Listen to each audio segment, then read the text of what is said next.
Immunity या immune system.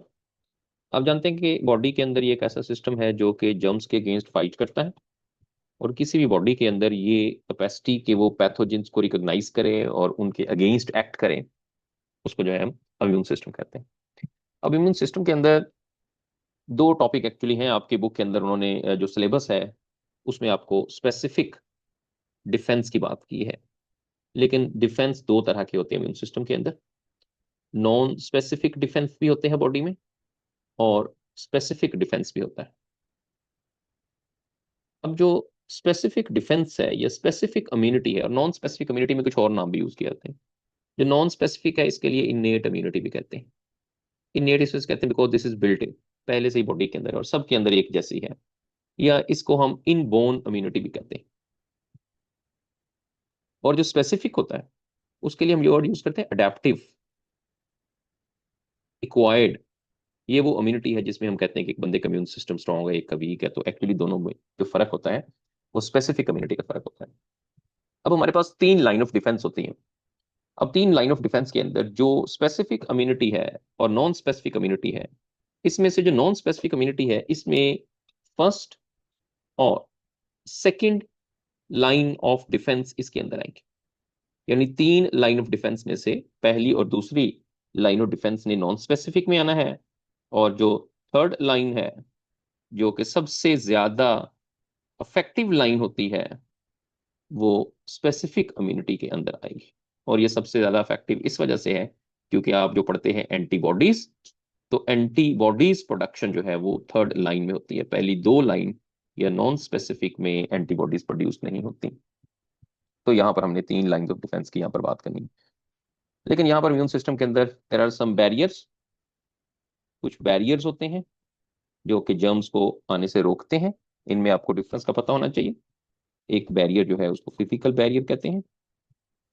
इसी तरह से कुछ ऐसे बैरियर्स होते हैं जिनको केमिकल बैरियर्स कहते हैं, और कुछ ऐसे बैरियर्स होते हैं जिनको बायोलॉजिकल या सेलुलर बैरियर्स कहते हैं।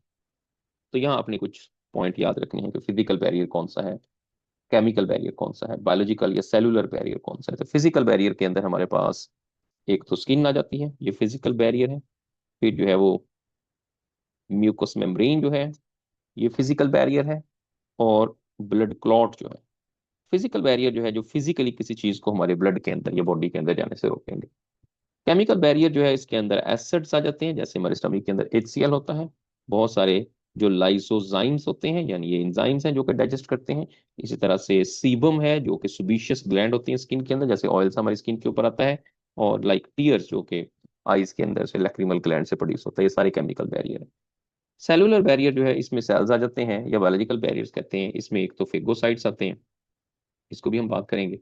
और इसके अलावा जो है वो लिम्फोसाइट्स आते हैं। तो ये इसमें आ जाते हैं बायोलॉजिकल बैरियर। तो तीन बैरियर हम यहाँ पर पढ़ेंगे। अब मैं सबसे पहले आपको एक स्केच दूंगा, और उस स्केच के बाद हम कुछ मजीद पॉइंट्स जो है वो डिस्कस करेंगे, उसमें एडअप कर देने हैं।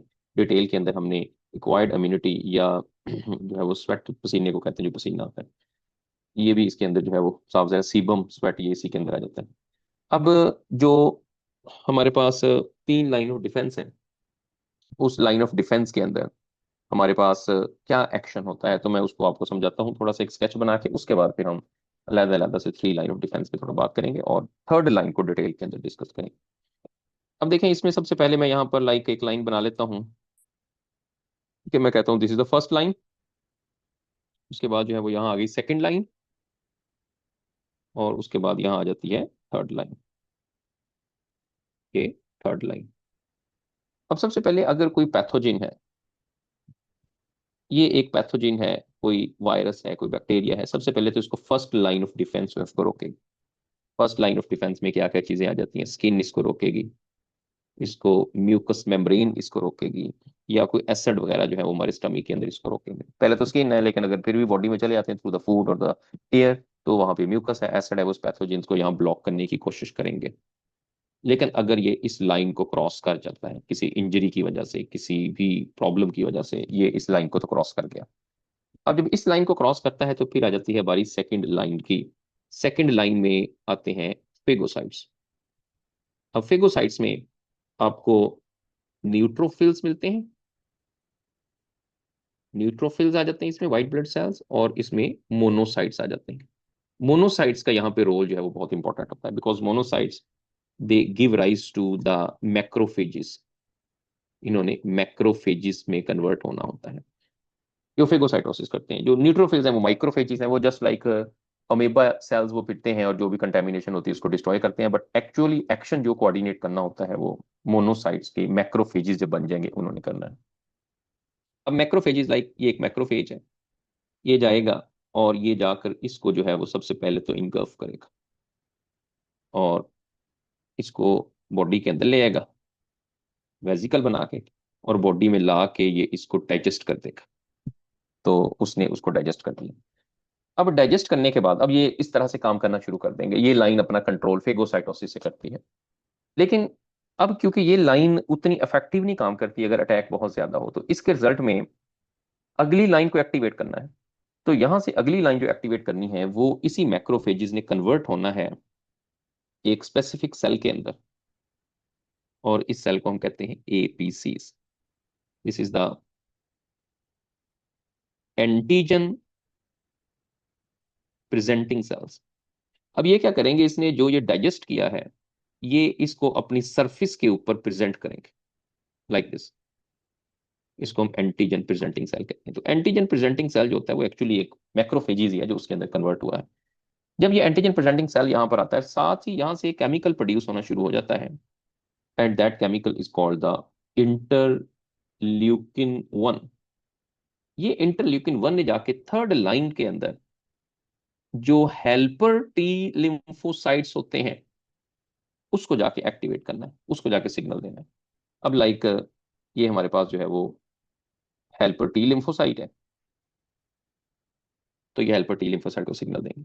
ये हेल्पर टी लिम्फोसाइट जो है वो आकर ये जो एंटीजन है वो उसको आकर रिकॉग्नाइज करेंगे कि ये सिग्नल क्या है, और जब ये आके इसके साथ अटैच हो जाएंगे तो यहाँ से एक कॉम्प्लेक्स बन जाएगा that is called the MHC. MHC stands for major histocompatibility complex. ये एक मेजर हिस्टो कंपैटिबिलिटी कॉम्प्लेक्स बन गया।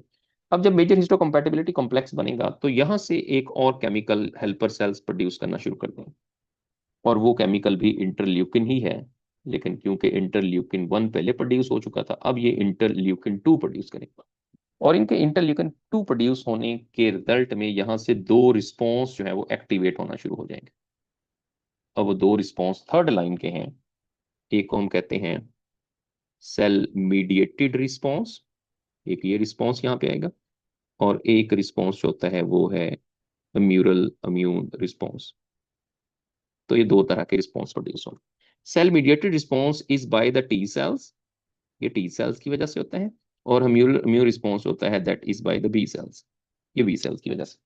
अब जब ये दो रिस्पॉन्स एक्टिवेट होंगे तो अब एक्चुअली जो बॉडी के अंदर प्रॉब्लम है उसको जो है वो कवर करना है, उसको क्लियर करना है। तो ये दोनों जो रिस्पॉन्स है थर्ड लाइन के, इसमें से जो ह्यूमरल इम्यून रिस्पॉन्स है इसमें जैसे रिस्पॉन्स एक्टिवेट करेंगे बी सेल्स तो यहां पर बनेंगे प्लाज्मा सेल कोलोन्स, और साथ यहां पर बनेंगे memory cells, memory B cells. ये यहां पर जो है वो डिवेल्प हो जाएंगे। अब जो प्लाज्मा सेल कोलोन्स होंगे ये सक्रिएट करेंगे एंटीबॉडीज, यानी यहां पर बनना शुरू हो जाएंगी एंटीबॉडीज। ये एंटीबॉडीज बन, अब ये एंटीबॉडीज उस जगह जाकर एंटीजन को किल करना शुरू कर देंगे। और जो मेमोरी बी सेल्स होते हैं this is for the future use, इन्होंने फ्यूचर यूज के लिए रहना है, या हम कह सकते हैं they are for the second exposure. जब सेकेंड एक्सपोजर होगा तो वहां पर इन्होंने यूज होना है। अब यहां पर तो एंटीबॉडीज बन, तो याद रखने का एंटीबॉडीज इम्यूनल इम्यून रिस्पॉन्स में बनती हैं, बी सेल्स है वो एंटीबॉडीज बनाते हैं। अब इसके बाद जो ये सेल मीडिएटेड रिस्पॉन्स होता है, सेल मीडिएटेड रिस्पॉन्स के अंदर हमारे पास मुख्तलिफ चीजें एक्टिव होती हैं। इसमें एक्टिवेशन होती है नेचुरल किलर सेल्स, या इसमें हम साइटोटॉक्सिक टी सेल्स कहेंगे।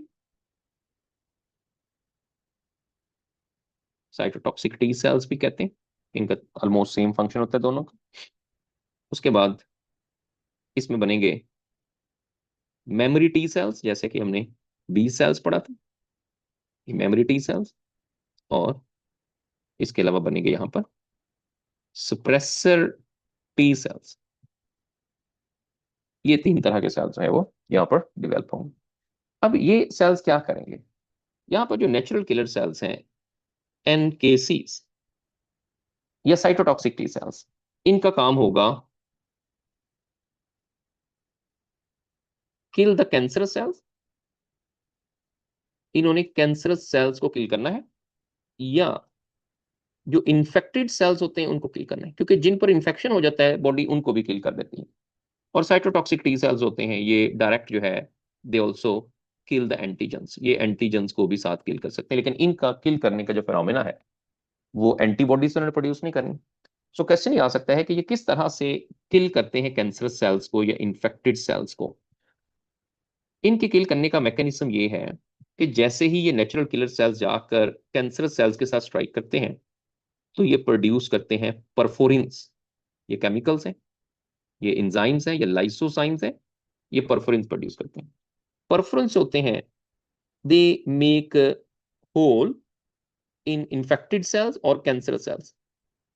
ये इन्फेक्टेड सेल्स के अंदर होल बनाते हैं और उन होल्स के जरिए वहां से ग्रेंजाइम्स होते हैं, ग्रेंजाइम्स होते हैं या अपॉप्टोटिक एंजाइम्स होते हैं। ग्रेंजाइम्स जो है they enter into infected cells, ये इन्फेक्टेड सेल्स के अंदर एंटर होंगे, या कैंसरस सेल्स में भी इसी तरह का फिनोमिना होता है। और वहां पर जैसे ये ग्रेंजाइम्स एंटर होंगे तो इन्होंने जाकर वहां एक सिग्नल देना है, जिस वजह से ये जो इन्फेक्टेड सेल्स होते हैं इनमें अपोप्टोसिस शुरू हो जाती है। और जब अपोप्टोसिस शुरू होती है इसका मतलब वो मरना शुरू हो जाता है। तो इसका मतलब ये हुआ कि थर्ड लाइन ऑफ डिफेंस हमारी बॉडी के अंदर अगर कोई कैंसरस सेल्स बनना शुरू होते हैं या कोई इन्फेक्टेड सेल्स होते हैं जिन पर अटैक हुआ होता है उनको भी साफ साफ करती रहती है। और इसी वजह से जो एड्स वाला पर्सन होता है, क्योंकि आप जानते हैं एड्स वाले पर्सन में थर्ड लाइन पे प्रॉब्लम आती है, क्योंकि थर्ड लाइन को हमने कहा इक्वायर्ड इम्यूनिटी। तो AIDS stands for acquired immunodeficiency syndrome, क्योंकि उसमें हेल्पर टी लिम्फोसाइट पे वायरस का अटैक होता है।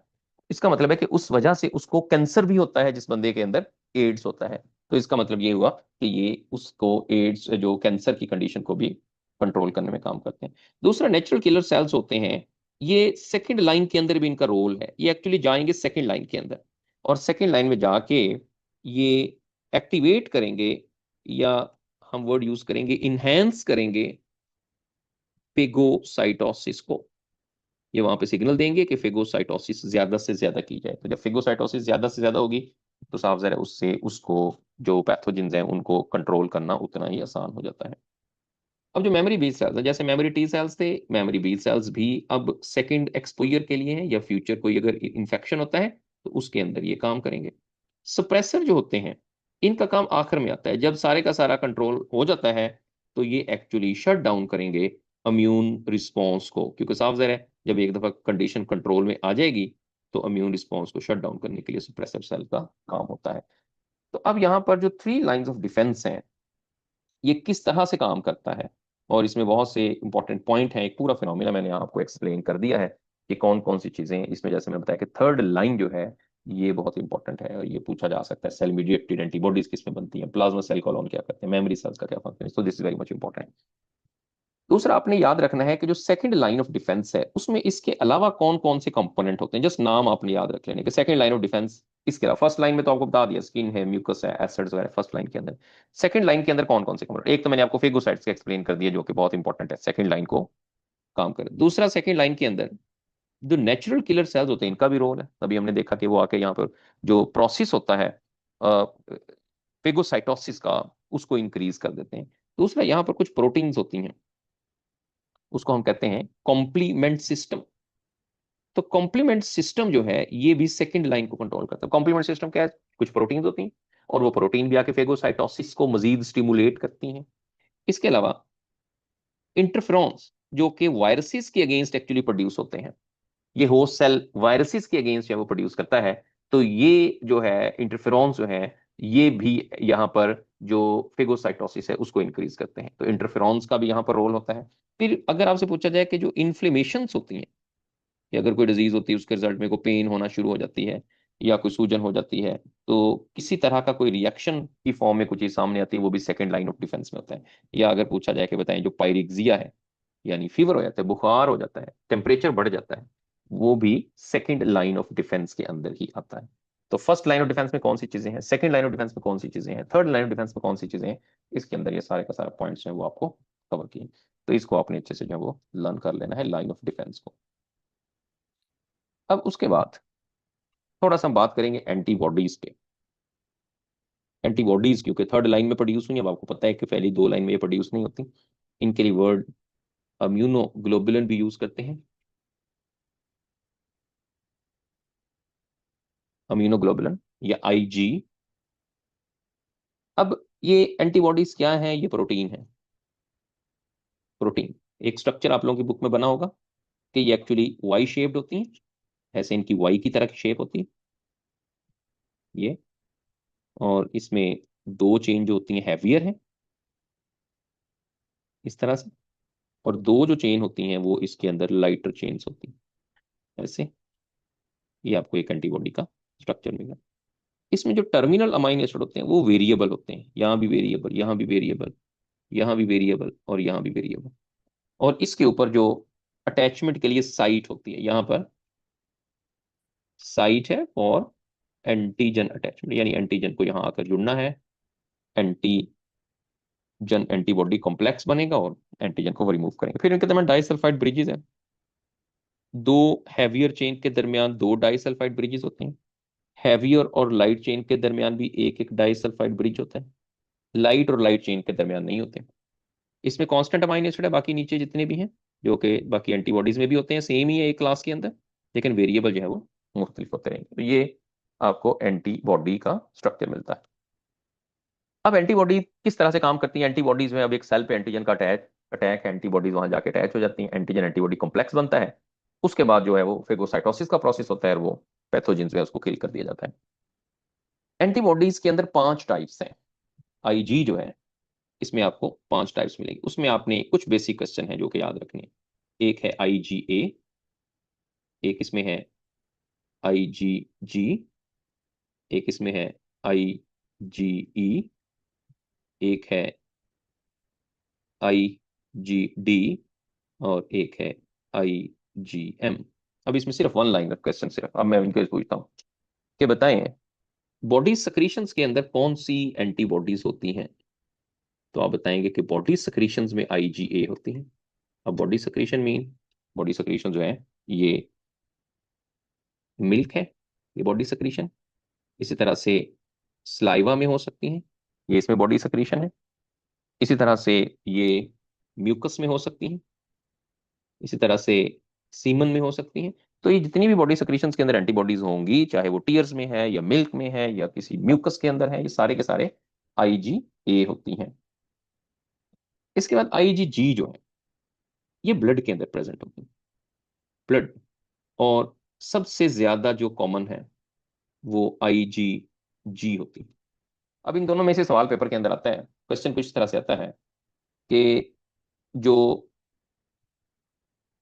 मिल्क से या मदर से अगर वो इन्फेंट के अंदर जा रही है तो कौन सी एंटीबॉडी होंगी, या मदर से फिटस के अंदर जा रही है तो कौन सी एंटीबॉडीज होंगी। अब ये दो चीजें बताएं जरा, मदर से इन्फेंट में कौन सी जाएगी और मदर से फिटस में कौन सी जाएगी।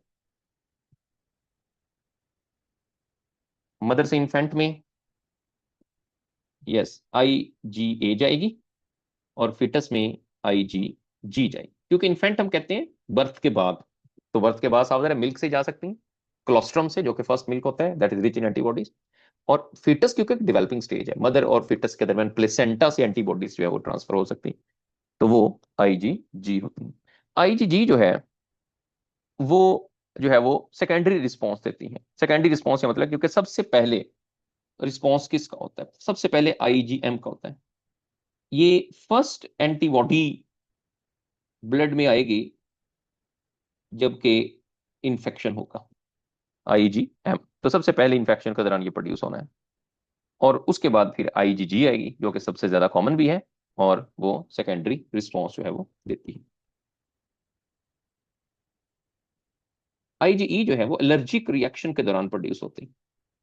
ये क्वेश्चन इसमें से आ सकता है। आईडीजी का इतना फंक्शन जो है वो कॉमन नहीं है, लेकिन ये एक्टिवेट करते हैं, बी सेल्स को एक्टिवेट करने के लिए ये काम करती हैं। तो इस तरह से आपको जो डिफरेंट रोल्स हैं एंटीबॉडीज के, इसमें से जो है वो क्वेश्चन पेपर के अंदर पूछा जा सकता है। और जस्ट यही आपने पहली दो आईजीए और आईजीडी जो है वो ज्यादा इंपॉर्टेंट है। बाकी इसके अंदर स्ट्रक्चर में भी सम टाइम अगर आप उसको एडिशनली जो है वो याद रख लें, वो किस तरह से कि अगर हम आईजीए का स्ट्रक्चर देखते हैं तो आईजीए का स्ट्रक्चर में वाई शेप्ड आपको मिलती हैं, लेकिन वाई शेप्ड आपको इस फॉर्म में मिलेंगी कि इसमें आपको दो वाई शेप जो है वो पॉलीपेप्टाइड मिलती हैं, लाइक इस तरह से। अब ये जस्ट आपको एक्स्ट्रा लर्निंग के लिए आपने याद रख लेना है, वैसे वैसे इसकी जरूरत नहीं है। लेकिन बाकी आईजीई आईजीई जी और आईजीडी ये उसके लिए वही जो स्ट्रक्चर हमने ये वाला बनाया हुआ है यही सही है। लेकिन आईजीएम जो होता है इसके अंदर 5 वाई शेप यूनिट होते हैं, 5 वाई शेप यूनिट। आईजीए में 2, आईजीएम में 5, और बाकी सब में सिंगल वाई शेप यूनिट ही प्रेजेंट होता है। इसके अंदर ये तो एंटीबॉडीज जो है इससे रिलेटेड हमने पढ़ा। अब इसके बाद इसकी कुछ टाइप्स है इम्यूनिटी की। इम्यूनिटी की दो टाइप्स अपने ऊपर, जैसे मैंने बताया कि एक जो है वो है इनेट इम्यूनिटी और इनबोर्न इम्यूनिटी, जिसके लिए हमने वर्ड यूज किया नॉन स्पेसिफिक। और एक है अडेप्टिव इक्वायर्ड, जिसके लिए हमने वर्ड यूज किया स्पेसिफिक। ठीक है। अब पहली जो दो लाइन ऑफ डिफेंस है, first and second line of defence, वो आती है इनेट इम्यूनिटी के अंदर। लेकिन जो थर्ड लाइन ऑफ डिफेंस है वो आएगी इक्वायर्ड इम्यूनिटी के अंदर। अगर रिस्पॉन्स टाइम देखें तो पहली दो लाइन जो होते हैं उनका रिस्पॉन्स टाइम जो है वो घंटों में होता है, बहुत जल्दी एक्शन करती हैं। लेकिन it take time, antibody secrete होने में कुछ दिन लगते हैं। स्पेसिफिसिटी देखें तो इनका काम लिमिटेड और फिक्स्ड होता है, लेकिन सावधान एंटीबॉडी जब काम कर तो बहुत ज्यादा डाइवर्स रोल प्ले करेंगे ये। Response to repeated infection identical to the primary response, यानी जैसे पहले आया था वैसे रिस्पॉन्स देंगे, लेकिन ये ज्यादा रैपिड देंगे क्योंकि एक दफा पहले भी एक्सपोजर हो चुका है। जैसे कि मेमोरी सेल बन गए इनके अंदर, इसी वजह से इनका रैपिड होगा ना, लेकिन इनमें मेमोरी सेल नहीं बनते, जिस वजह से वैसा ही रिस्पॉन्स देते हैं जैसा पहले देते हैं। कंपोनेंट में physical barrier, phagocytes, natural killer cells, immune system, ये इधर क्योंकि हमने पढ़ी है ना ऊपर सारी लाइन ऑफ डिफेंस, तो वो सारी इधर ही आएंगी।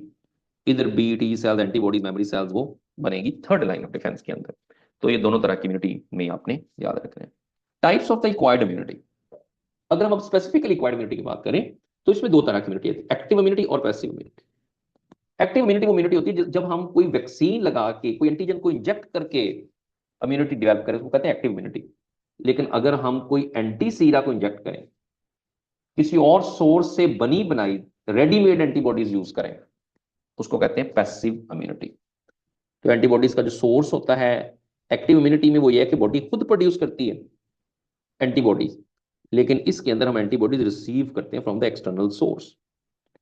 Time to develop, it take time to develop days to week, क्योंकि साहब वैक्सीन लगाई है ना, तो कुछ दिन लगेंगे, कुछ हफ्ते लगेंगे एंटीबॉडीज बनने में। लेकिन इधर तो क्योंकि हमने एंटीबॉडीज ही इंजेक्ट की हैं, जिसकी वजह से उसमें बहुत फौरन से इम्यूनिटी हमारे पास आ जाएगी।